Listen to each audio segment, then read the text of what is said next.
Ìdílé tó láyọ̀, ìdílé tó lẹ́wà, ìdílé tó níyì, bàbá mímọ́. Ìdílé tó láyọ̀, ìdílé aláyọ̀, ìdílé tó lógo, Olúwa ni mo fẹ́. Màmá jẹun sọnù, màmá jẹun ṣìnà láyé tí mo wà. Mo bẹ̀bẹ̀, mo bẹ̀bẹ̀, bàbá ràn mí lọ́wọ́.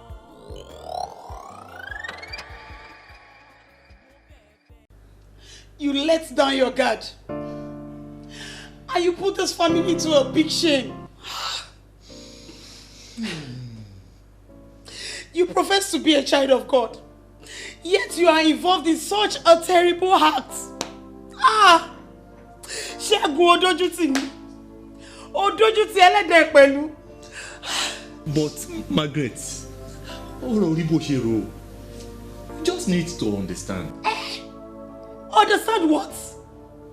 Understand why you are having extramarital affairs? You become so careless to the extent of losing your job. Look at your daughter. Look at what she's going through. Your daughter, Damilola, is pregnant. And the man responsible for the pregnancy is nowhere to be found. Let me, Margaret. Lábùkún tó tó báyìí kọ́.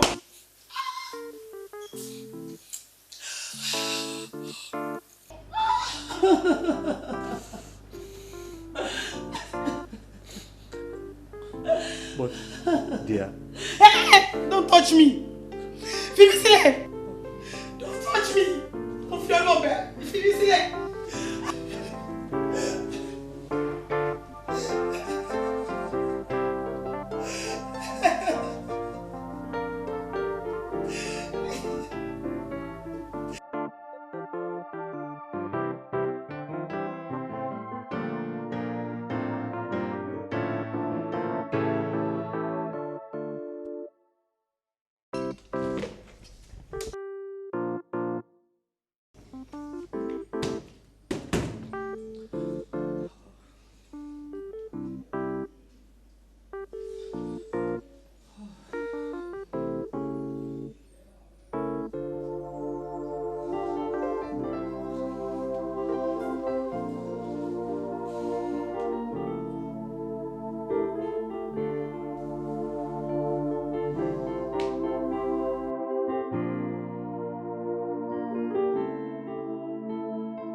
Don't only think about what you can get from this marriage, but think about what you can contribute and sacrifice as well.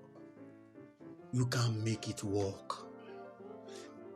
Tẹ́ bá tẹ̀lé àwọn tó wà nínú ọ̀rọ̀ Ọlọ́run wọ̀nyí, ó dá mi lójú pé ìdílé yín á jẹ́ ìdílé aláyọ̀. Thank you, Daddy. To God be the glory. So, Daddy, we would like to take a leave. Yes, sir. Okay, any wonderful day. Yes. All right. Yes. Don't forget to take him along. Oh, I almost forgot. The counselor? Yes, the counselor.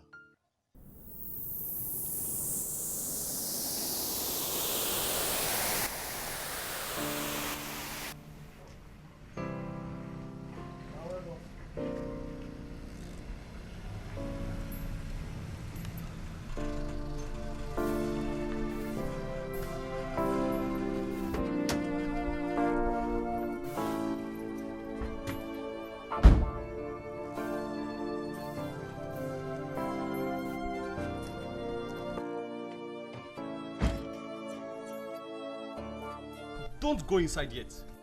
Why? Come. You need to see this.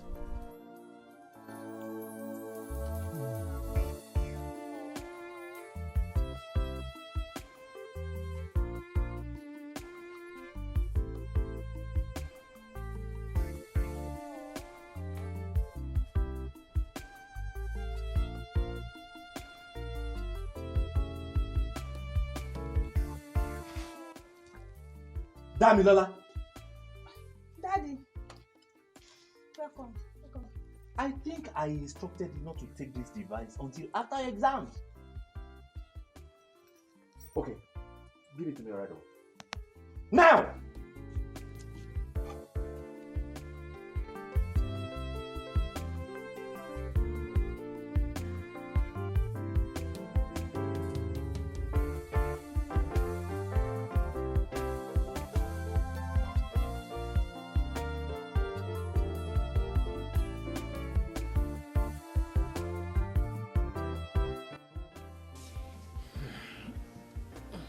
Bàbá Àbẹ̀kẹ́, mo rò pé ó yẹ kó ti yé yín pé ọjọ́ tẹ́ ní kí n wá sábúlé mi ò lè wá sábúlé lọ́jọ́ yẹn. Kí ló dé tó fi lè wá? Ìdí ni pé ọjọ́ yẹn ni retreat church wa bọ́ sí. Èmi ní jẹ́ bẹ́ẹ̀. Bàbá Àbẹ̀kẹ́, ètò pàtàkì kan nínú church wa ni and ó pọn dandan kí n wà ń bẹ̀. Ọ̀dà kò burú ajíbẹ̀ láti ẹ̀ ṣe díẹ̀ nínú olè jíjà ó tiẹ̀ gbìyànjú ó ṣe ó gbìyànjú. Olúṣẹ́gun ó sì lọ́rọ̀ pàtàkì kan tí mo fẹ́ bọ́ sọ. Mo ń gbọ́. A tẹ̀sí ni a lè sọ bí torí pé ọ̀rọ̀ àṣírí ni. Ọ̀dà ṣé ká bọ́ síta. Ká jáde ká sọ. Ìyẹn ò lè.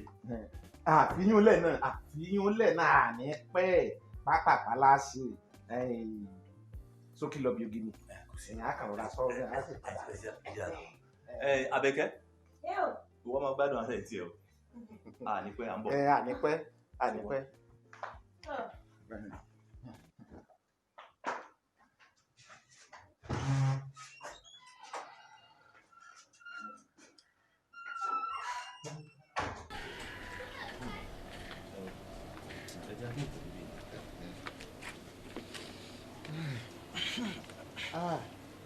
Ó ṣeun ó kú àpọ́nlé mi ó sì kú ìtọ́jú mi. Ọlọ́run ló lọ pẹ́. Ìgbà wo ló sọ pé ìyàwó àtọmọ rẹ̀ ó tiẹ̀ dé náà? Ó yẹ kí wọ́n dé títí alẹ́ yìí. Alẹ́ òní. Bẹ́ẹ̀ ni. Inú àwọn ọ̀rọ̀ tí mo sọ pé mo fẹ́ bọ́ sọ lákọ̀ọ́kọ́ mo fẹ́ kí ọmọ mi Àbẹ̀kẹ́ tó wà nínú ilé mi mo fẹ́ kó kàwé mo sì fẹ́ kó ràn lọ́wọ́ nípa àrànlọ́wọ́ rẹ ìlọmọ náà ó fi kàwé dáadáa ọjọ́ òun àkọ́kọ́. Bàbá Àbẹ̀kẹ́, ṣé bí mo ti sọ fún yín tẹ́lẹ̀ pé máa gbìyànjú nínú oore ọ̀fẹ́ tí Ọlọ́run fún mi láti ran Àbẹ̀kẹ́ lọ́wọ́ nípa ẹ̀kọ́ ẹ̀. Ìdí nìyí tí mo sì fi owó ránṣẹ́ sí yín lábúlé ní last month. Ẹ wá sùkúl lábúlé ẹ fi ọmọ yín síbẹ̀. Ṣé rí ibi tó bá tún kù sí ẹ pè mí ẹ sọ fún mi nípa oore ọ̀fẹ́ àti àánú Ọlọ́run èmi náà á ràn yín lọ́wọ́. Ọ̀dà ó tiẹ̀ ṣe ó gbìyànjú àìbánitán káfa nìtàn ya ó gbìyànjú gan. Ẹlẹ́ẹ̀kejì rẹ̀ ó ní wípé a fẹ́ faramọ́ di àárọ̀ ọ̀la ká sùn mọ́jú lọ́dọ̀ rẹ̀ kájọ fara kínra kájọ ká bá ọ ṣeré títí di ọ̀la ká tó máa padà sí abúlé ọjọ́ ẹlẹ́ẹ̀kejì nǹkan tí mo ní kí n bọ́ sọ. Olúṣẹ́gun, don't allow them pass the night. They have an evil agenda. Olúṣẹ́gun, ṣé ò sí? Ó gbọ́ nǹkan tí mo wí ni.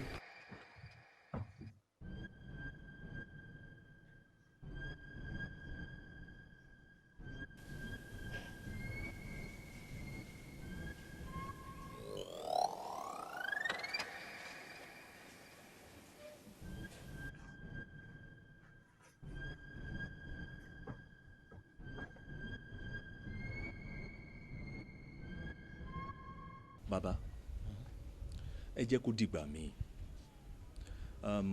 Mo ti ṣètò kí dírẹ́fà gbé yín lọ tó bá di aago 3. Mi ò ní fẹ́ kẹ́ forú rìn.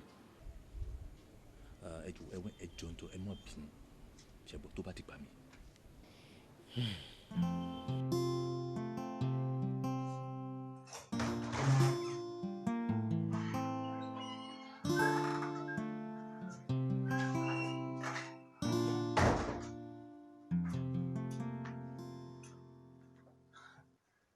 Abẹ́kẹ́bẹ́kẹ́.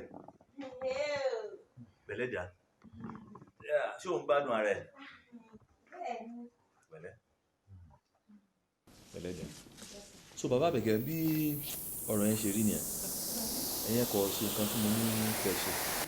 Ṣé ti gẹ̀? Don't take that drink.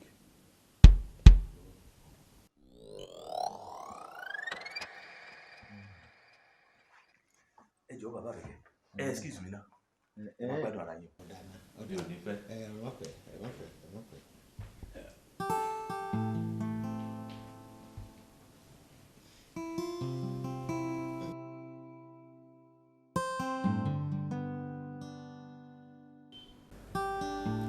But why did you disallow the old man and his daughter to spend at least a night when you know I'll be back this evening? I couldn't there. It was a strict instruction from the counselor. You know, I have to listen to him and take directions from him. I don't know why, but I have to obey. Okay, no problem. It's already late. Can we sleep now? Why not?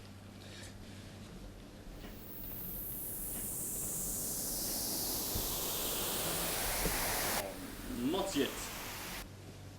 You need to pray together. I will help you. Sweetheart. Shall we pray? Okay, sure.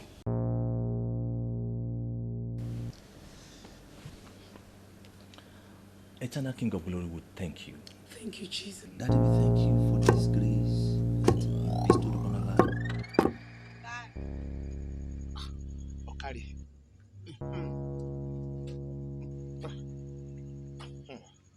Ìwọ náà ti mọ sẹ́nu. Ṣé ó ti tó? Ó ti tó. Ọmọkùnrin yóò tiẹ̀ wojú mi rárá. Àbẹ̀kẹ́, kí ni ń ṣe ọ́? Ó ṣe wá ń ṣe yẹn bí ọkà báyìí. Lẹ́yìn gbogbo nǹkan, ó wá tún ní ká kọrí sábúlé. Ó lè wá bóde kan. Àwa wí tán. Ó ní àdá tún bí ká lè bá àrọ́rùn wọ̀. Bá mi, ọwọ́ wa ń lẹ̀. Ọmọdé rẹ ò mọ ògùn ní ń pè lẹ́fọ̀ọ́. Ṣé ìwọ sá ti ṣe nǹkan tí mo ní kó ṣe? Tó o ṣe? Mo fi sínú rẹ̀. Àmọ́ èmi ò mọ̀ bóyá ó mú o. Kò mú kíni? Kò ní mú kíni? Ó ti mú. Àbẹ̀kẹ́, iṣẹ́ ti ṣe. Àmọ́ òròmọdé ẹ̀rẹ́ ọmọ àwòdì. Ìyá ẹ̀ lọ mà sá. Ọmọlú bàbá tó ní ni. Tó bá jẹ́ pé ọmọlú bàbá tó ní ni. Kò ní sọ gbogbo nǹkan tó ń sọ.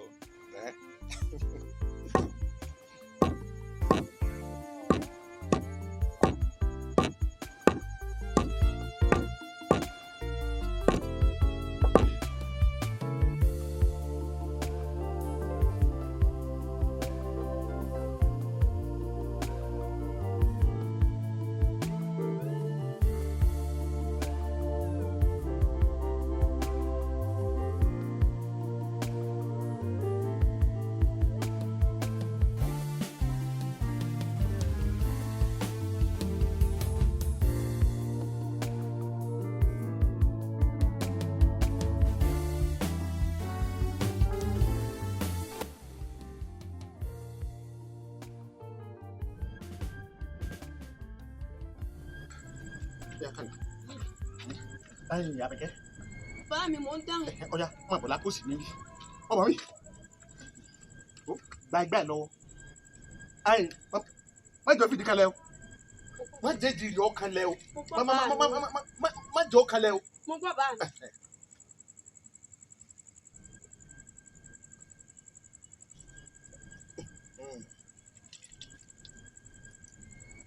Olúṣẹ́gun, ọmọ oyè yìí pọ̀. Orí rẹ̀ mo fẹ́ pè báyìí. n bá sì ti pè ọ́ kó jẹ́ mi. Olúṣẹ́gun ọmọ oyè yípo ooo. Ẹ̀kínní rẹ ni. Tí n bá ti pè ọ́ lẹ́lẹ́kejì, ó di dandan ó jẹ́ mi. Olúṣẹ́gun ọmọ oyè yípo ooo.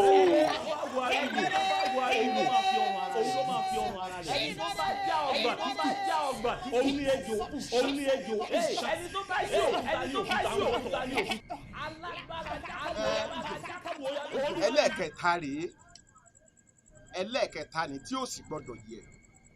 Kó jẹ́ mi ní kí a máa sá, kó jẹ́ mi ní kí a máa sá.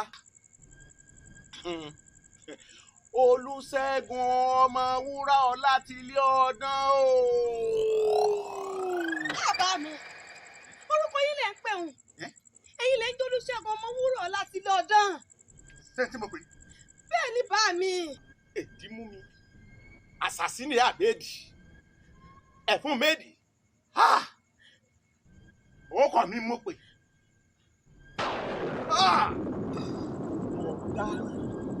Mo dáràn.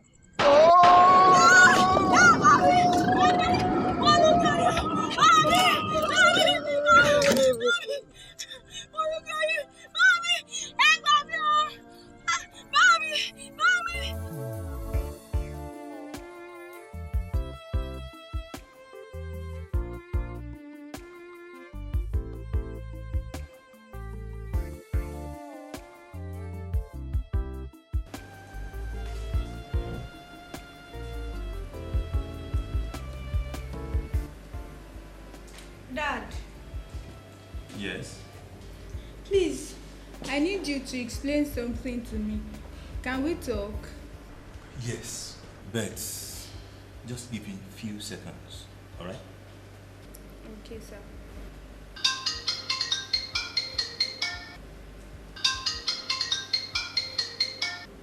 Don't pick that call. You have to listen to her first.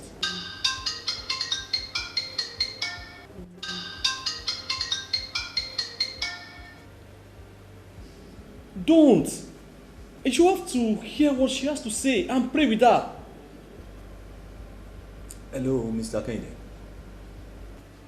Yes. What is the matter? Yes. No. That cannot be possible. Okay, where are you? Just listen to me. Just listen, Kennedy. Listen. I said, where are you? Okay, just stay there and wait for me. I'll join you. Okay? Hey. Hope all is well, Dad. I think so. But you have to excuse me, all right?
Be careful with your driving. I just need to be there on time. What is wrong with Kendi? Oyeyipo, you are no longer sensitive to me these days. Drive slowly.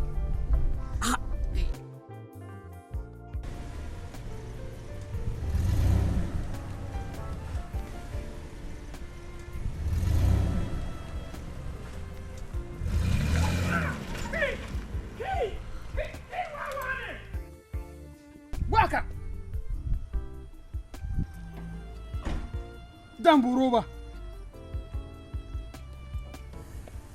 Thank God you did not break my glass. Bakakanka Zuba Muniruaba. Hey! Apologize. Apologize. Kurumane. You know if you apologize, why they look at me like that? You know if you apologize, you know if you talk, say sorry. Come on, sorry, you know if you talk. This man is insulting you. You have to let him know who you are. Young man, are you stupid? You want to break my glass? Ha. In fact, you are crazy. Don't talk like that. You're at fault. Kaima Hukachi. Waka. Shege. Back to sender. Back to sender. Everything on your head. I don't have your time. Idiot. Fool. No, you for wait now. Stupid man. Get out. Why you not wait now? Get away, idiot. Why you not wait? You for wait now. Idiot. Stupid man. Waka. If you check this document, you'll see the omission. The papers were duly signed.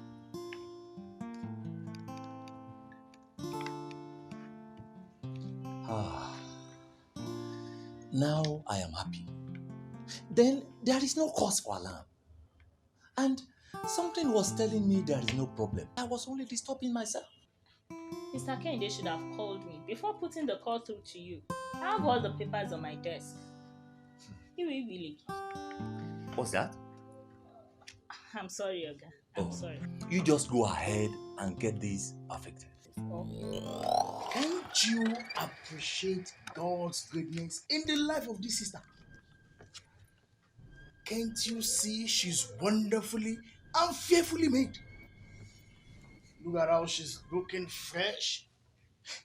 What a secret! Oh, God, Dumai. Sir? Oh, our God is great. Oluchi, can we talk?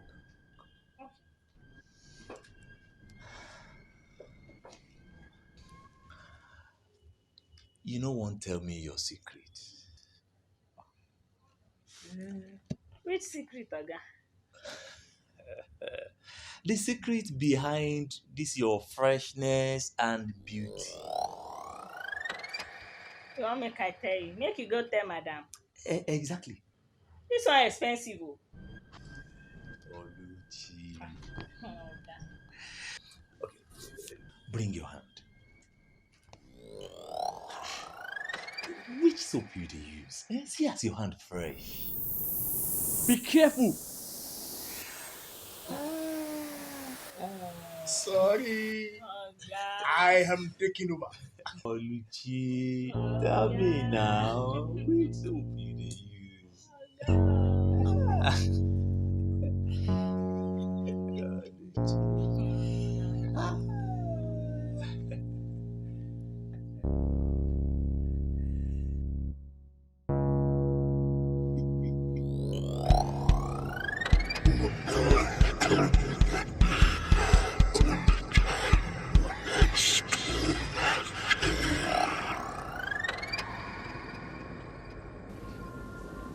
You have to wake up. Wake up. Tomorrow is the board meeting. You need to wake up before 5 a.m. Take your time to rest.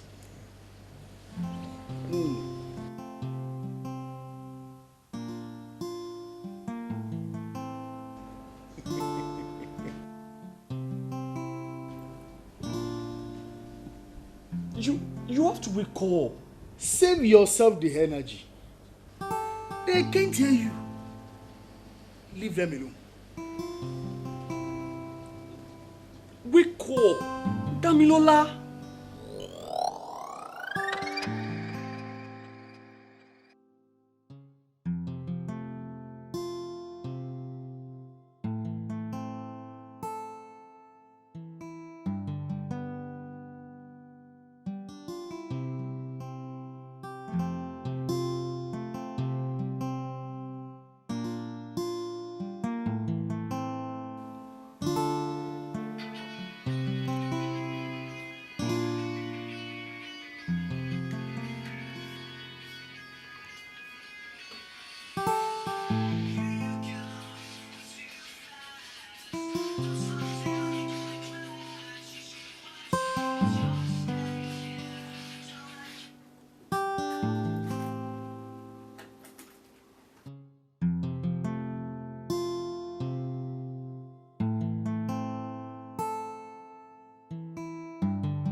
calm down. You don't have to do this. Dear, are you leaving me behind?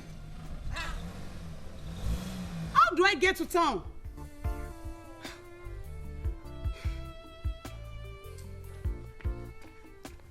Don't do this.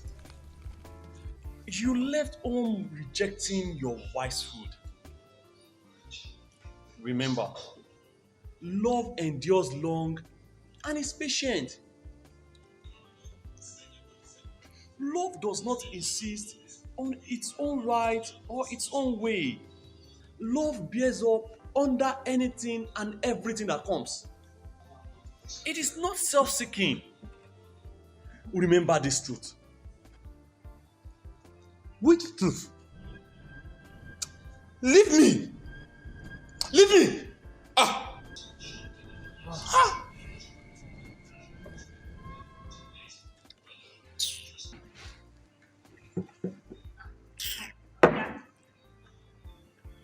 Ah, Oluchi. Oga, you there now? I'm fine, as you can see. And you? I'm not bad. Oh, please, join me. Sit down. Okay. Oluchi. Oga. What will you like to take? Anything.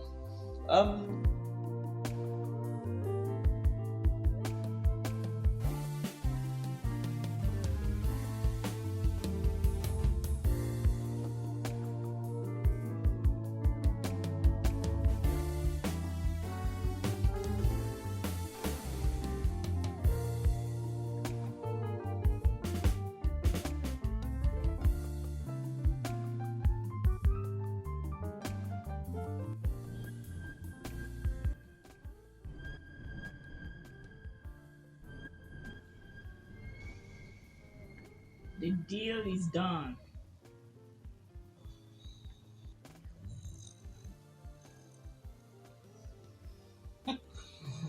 You don't sign now.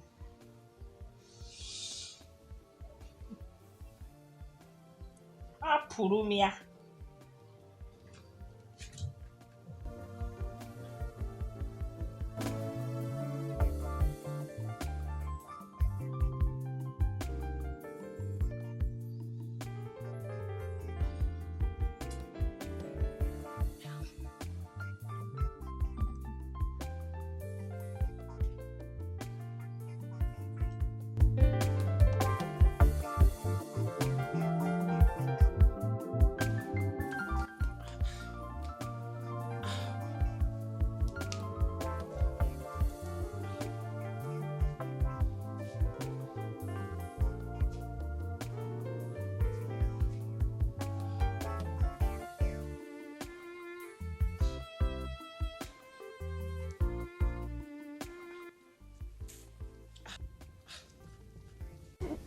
Why is this man not picking my calls? Pray for him. You have to let him know that you are his wife.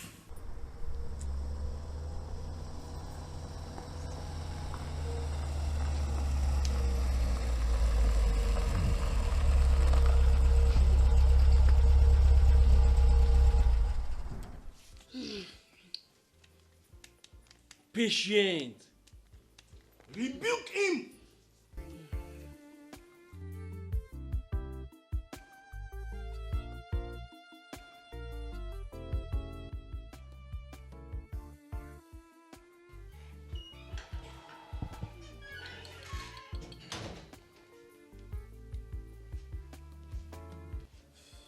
Hello? Hey, where are you coming from, stupid man? What? What did you just call me? Margaret, you called your husband stupid! Are you out of your senses? Then you must be crazy. You must be crazy. Don't allow any nasty word come out of your mouth again. I am the head of this home. I am your husband. I am the head of this home. I am your husband. So what?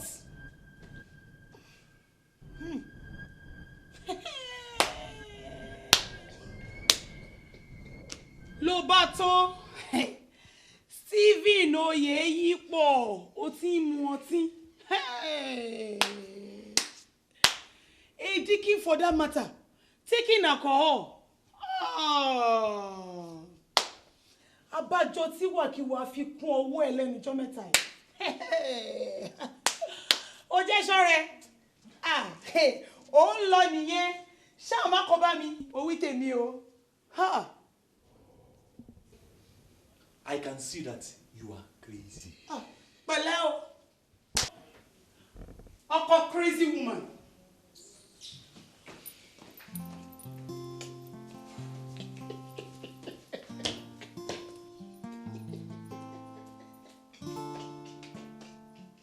Why are you doing this?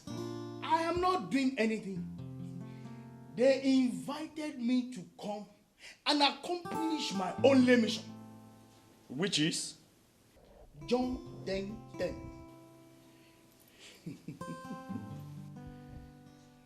The thief cometh not, but only to steal, to kill, and to destroy. Exactly. That is what the old man is set to do. I am the flesh.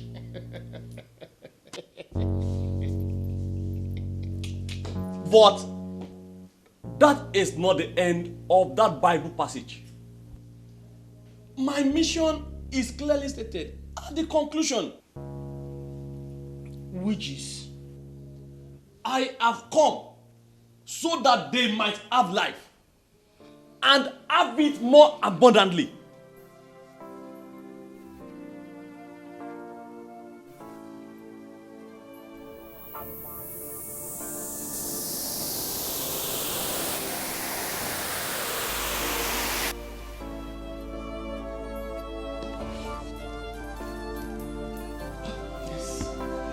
Yes.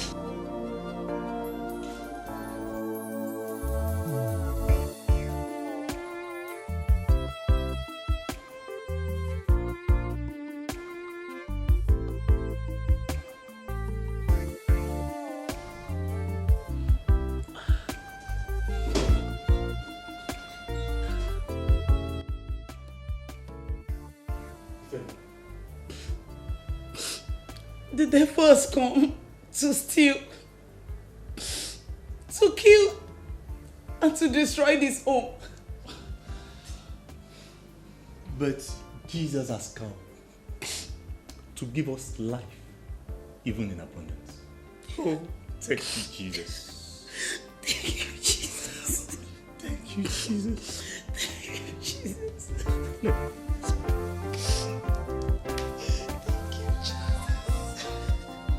Can I think of glory with it?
In the beginning, ìdílé láyọ̀.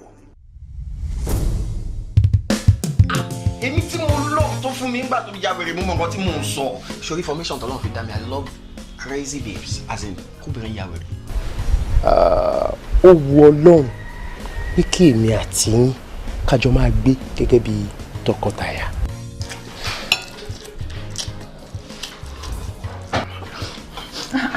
Dear, ẹ tún ti ń pariwo. Ariwo bẹ́ẹ̀. Bẹ́ẹ̀ni. Pẹ̀lú ìwà Ọlọ́run tó ń gbénú mi, ó yẹ kí wọ́n kóńgó èpè fún ẹ pẹ̀lú tó ṣe yẹn ni. Gbogbo ẹ̀mí àìgbọ́rọ̀ sọ́kọ, ẹ̀mí tó ń ṣagídí sí ọkọ, ẹ̀mí àbọ̀ fọ́kọ, mo gbàdúrà kí wọ́n máa gbiná lórúkọ Jésù. Àmín Jésù, àmín Jésù.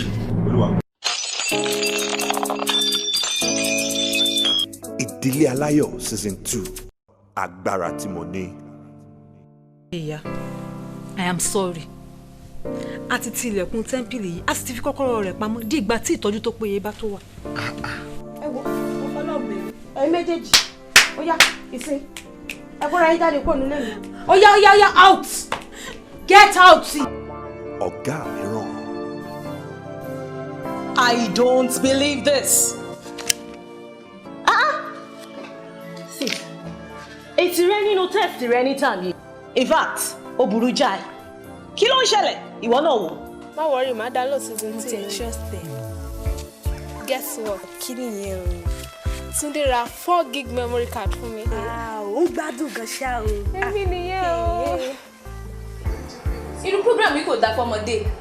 Àǹtí Àìná, mo ti máa ń sọ fún kẹ́ bó máa pè mí lọ́mọdé mọ́. Ìfẹ́ tòótọ́. I don't need a greeting from a fool. Ṣé bí wàá ṣe máa ṣe nìyí? Tó bá yà wọ́n máa pretend like a nice guy. Mommy, me understand me. Oh, they understand. Ọ̀dẹ̀. Ṣé tí mi ò bá nífẹ̀ẹ́ mi ò ní wá bá ẹ? Ṣé mo fẹ́ fi ẹ ṣáà mo fẹ́ fẹ́ sílé ni? Kò dé máa wo, no condition is permanent o. My time will soon come, things will soon change. Ìgbà tèmi náà bẹ́ẹ̀ dé yìí. Ọ̀gbẹ́ni Ayọ̀ àbí kí ló ń jẹ́? Ẹ̀bẹ̀n AY. Ìpínlẹ̀. But báwo làwọn èèyàn ṣe ń ṣe báyìí náà? Àwọn èèyàn sáà wá jẹ mí lówó, wọ́n dẹ̀ kọ̀, wọn ò sanwó. Onígbèsè wá ń jẹ onígbèsè lówó. Ìyẹn ò nídìí mọ́, èmi náà rèé, ó yẹ ẹ rí mi, ẹ sanwó mi. Bí pé sórí actually honestly sórí in fact. Èyìnbó nìyẹn bọ̀dá Bíọ́dún, ẹ san owó mi fún mi. Owó ráìsì tẹ gbà lóṣù tó kọjá àti eléyìí tí ẹ bẹ̀bẹ̀ gbà ń jẹta. Olùrànlọ́wọ́. That's my darling. Now, let's get the ball rolling. From the way you talk, I begin to doubt if you really love me. Your statement is all about I want that, I want to, I need this, for Christ's sake. What about me? Do you care about these children?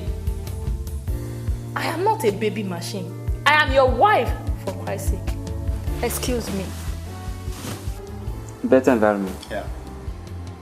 Kò sí better environment kankan bí ilé ẹ̀. Ìyàwó mi máa misbehave. You see, ọ̀pọ̀lọpọ̀ ìgbà ló máa ń ṣe nǹkan tí mi ò fẹ́. Alabi Johnson. Ìrètí. Sá. Kẹ́mi. Ẹ̀yin méjèèjì ẹ pín ilé. Ẹ pín. Ẹ máa wọ ọwọ́ yín o. Àtẹ ilé ló lélẹ̀. 300 naira ní pẹ̀lú lílọ. 300 naira pẹ̀lú lílọ. Láti ilé. Ó yẹ káta ilé gba 250 pẹ̀lú lílọ náà. Ẹ̀yin kan máa ń lọ sọ́jà ní ẹ̀ẹ̀kan tí ẹ̀ ń nájà rárá. Ẹ wo, ẹ jẹ́ lọ kọ́ bí wọ́n ti máa ń sanwó ná. Ìlú lè ní ìsìn o. Ẹ kọ́ bí wọ́n ṣe ń sanwó náà o. Irú magi wo tó lélẹ̀?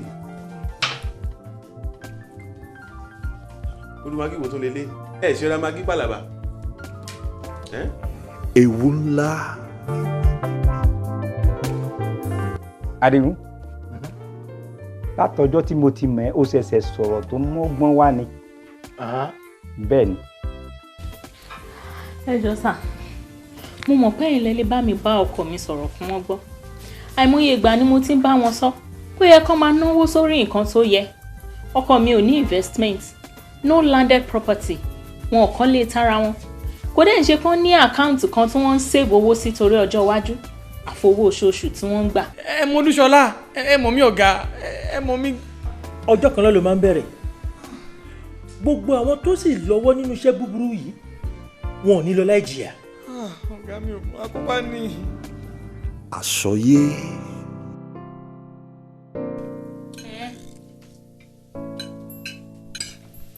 In fact, owó tó wà lọ́wọ́ mi ò tó nǹkan kan and mi tí understand bí mo ṣe máa ṣe.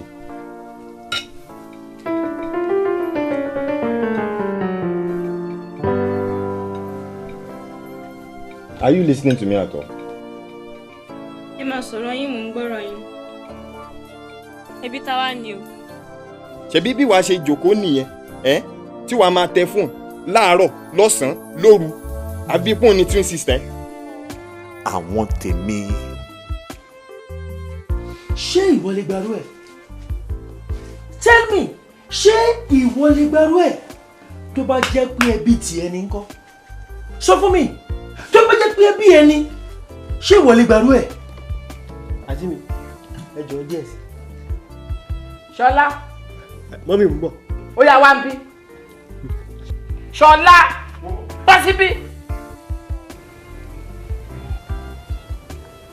Mọ́mí ti bó dé. Wọ́n á fojú ẹ̀ ṣe ọdún. Ìwé tá ìwé iṣẹ́ rẹ̀ tá torí ẹ̀ wá ń bí gbọ́.